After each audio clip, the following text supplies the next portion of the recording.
کھڑکی کھل گئی سوچ کی کہ زندگی ایسی ایسے نہیں تھی۔ دس از عدیل برکی.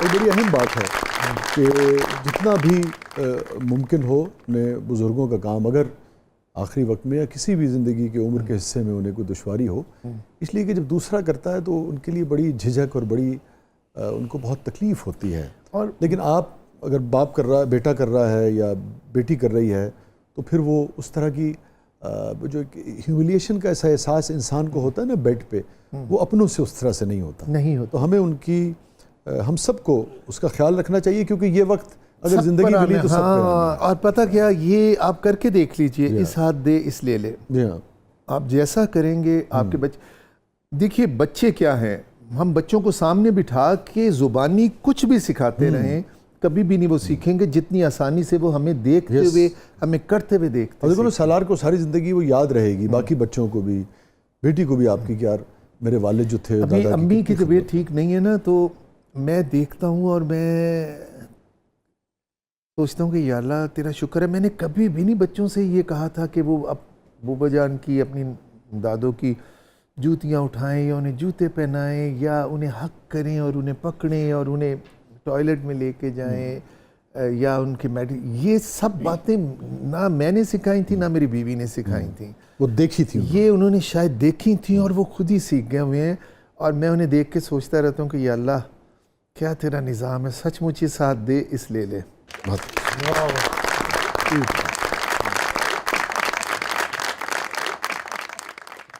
ہیپیسٹ مومنٹ عدیل برکی کی زندگی کا؟ ہیپیسٹ مومنٹ میں پہلا بڑا ہیپیسٹ مومنٹ تھا جب میں نے گورنمنٹ کالج میں ایک کمپٹیشن میں شفقت امانت علی کو ہرایا تھا. فرانی آڈیٹوریم میں، بخاری آڈیٹوریم گورنمنٹ کالج میں تھا، فرانی صاحب اس کے انچارج. بخاری صاحب والا. ہاں، تو شفقت بڑے تھے ہم سے، لیکن یہ شفقت نے ایک دفعہ کہا، ذکر بھی کیا تھا، بٹ شفقت اب تو آپ سپر سٹار ہو، تو یہ ایک اچھی چیز ہے جو میں بتا رہا ہوں. تو شفقت نے بھی پڑھا، پھر میں نے بھی پڑھا، اور میں نے بھی امانت علی کا ہی ترانہ پڑھا، تو اس میں فرسٹ آیا. اور یہ مجھے بہت اچھا ایک احساس تھا، کیونکہ اس وقت سب لوگوں نے کہا یہ بہت بڑی بات ہے کہ اسپیشل گائک گھرانے کے لڑکے سے.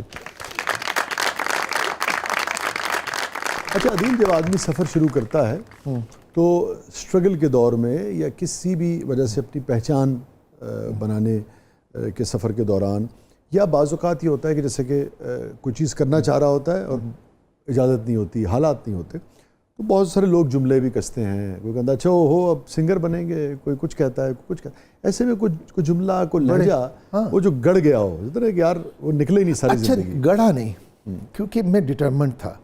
ایسا تھا کہ میں اتنے ایوارڈز وغیرہ کے بعد ایک ٹی وی شو میں، یوتھ شو میں گیا، جہاں میری بہن جو تھی اسے اس پروگرام کی کمپیئرنگ کے لیے انہوں نے رکھ لیا. وہ فرزانہ صاحبہ جو کہ عاقب جاوید کی اہلیہ ہیں. ہاں، وہ اس درخشاں پروگرام کی اینکر تھیں. اور جب میں اپنے کالج کی طرف سے گیا اور اس پروگرام کے پروڈیوسر جو اب بہت ہی ہمبل ہیں، میرا دل بھی نہیں چاہ رہا بتانے کے لیے، کیونکہ اب ان کی پرسنالٹی اتنا نام امپورٹنٹ نہیں ہے، نہ میں لے ہی نہیں رہا. تو انہوں نے کہہ دیا کہ یہ تو اس کا اینکر کا بھائی ہے، تو میں نہیں اسے کہوں گا، لوگ کہیں گے کہ یہ سفارش ہے. اچھا اس وقت اتنی باتیں کرنی نہیں آتی تھیں، لیکن میں یہ دیکھ رہا تھا کہ جن لوگوں کو آپ رکھ رہے ہو ان سے تو میں نے ون کیا ہوا ہے، اور مجھے کیوں آپ یہ کہہ رہے ہیں کہ ایک اینکر کے بھائی کو ہم گانا نہیں دیں گے. یہ چیز نے مجھے بہت ہرٹ کیا. ہاں، یہ چیز نے مجھے بہت ہرٹ کیا. اس کے بعد اور پھر آپ کو پرفارم کرنے کا اس شو میں موقع نہیں ملا. اچھا. اور میں بہت، وہ فرزانہ کا بہت ہٹ شو تھا مجھے یاد ہے. میں بہت دل گرفتہ ہوا. لیکن اس کے بعد پھر اللہ تعالیٰ نے اور بہت ساری کامیابیاں دیں. اور اس کے بعد جب میں نے پڑوسی ملک کے ایک میوزک شو میں، نوشاد صاحب اس کے جج تھے، واہ واہ، اس میں نے موسیقار اعظم، ہاں، درباری کا ایک گانا وہ دنیا کے رکھوالے گایا اور پوزیشن لی. تو اصل میں وسیع ٹرننگ پوائنٹ میرا اس پروگرام کو جیت کے آنا تھا. اس وقت میڈیا اتنا اس کے بعد جب انہوں نے ایمانت نے تجھ سے ناراض نہیں زندگی اور یہ گانے گائے تو میڈیا بڑا اسٹرانگ ہو گیا ہوا تھا. تو میرے وقتوں میں سونو نگم تو اینکر تھے ہی, لیکن اس وقت اتنا چرچا نہیں تھا. اس وقت سوائے نیشن اور ڈان کے کسی نے یہ نیوز بھی نہیں دی تھی ٹھیک ہے, کہ رپورٹ بھی نہیں ہو سکا کہ پاکستان کا سنگر. اور لیکن مجھے اس پرفارمنس کے بعد جو میں نے ون کیا دبئی میں وہ تھا, نوشاد صاحب اس کے جج تھے, تو وہ اس وقت مجھے لگا کہ اب مجھے سنگنگ کی طرف ہی آؤں گا میں, کیونکہ اب اگر اس لیول پر مجھے انہوں نے لوگوں نے پذیرائی دی ہے